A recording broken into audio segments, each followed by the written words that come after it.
Well, with the Brawl Suite for a press briefing, the subject is the new bus station, which of course is one of the subjects that's been going on forever.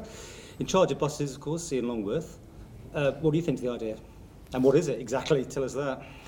Well, obviously, Lord Street bus station was closed 10 years ago for a temporary measure and has never reopened.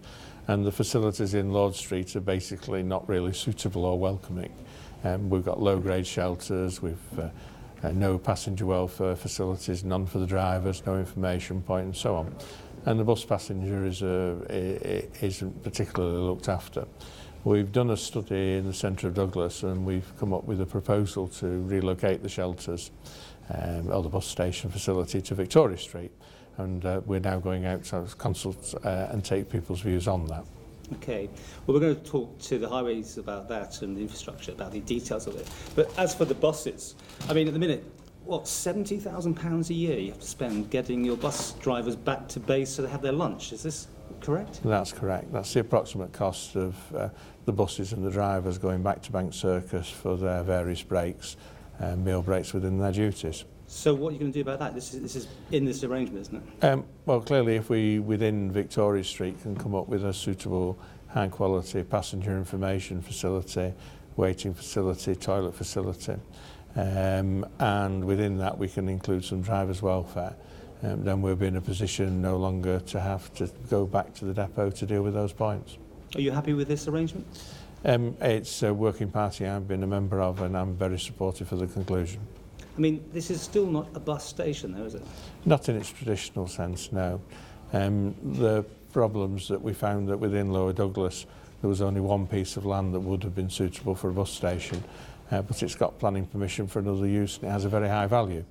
And in these difficult times that couldn't be justified as a bus station. So what cost is it going to be to you? There will be the saving to us of the buses not going back for the meal breaks. There'll be one central point where all the buses interchange, whereas some at the moment are obviously on the promenade as well as Lord Street, so they'll be there together to connect, and we'll be able to both supervise the services and provide passenger information all at the right place. And money-wise, you're going to have to spend some money here? Yes, obviously the current site is a temporary arrangement that will cease and we have to move somewhere, and that will cost money. The current scheme is estimated at about £250,000. Well, I've got you, because you have been spending money. We'll talk about locos, shall we? Yes. You've got a second-hand one? Yes. And? We've got authority yesterday from Tim Wald to pursue the project to end up with a diesel locomotive that will meet our requirements, which I'm very pleased about. You are happy with that? I'm very pleased about it. Obviously, to have a new one that works out the box, that has a warranty and has a man that comes and fix it when it doesn't work, is a privilege that we can't currently afford. To have this as second choice and to have it, which is the important thing, is to have one, is obviously a decision that we found good. And the way the Minister was talking about it, it's actually going to be pulling people in sense of actually using it as a means of transport, potentially as a commuter train. Is this how you see it as well? Having a diesel locomotive that will do the line speed gives us a range of options we don't currently have.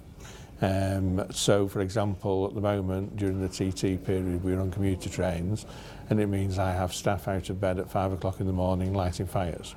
For a train that departs at 7:45 from Port Erin. In future, the driver can start work at 7:30 and turn the key, and we'd be able to use the diesel for that.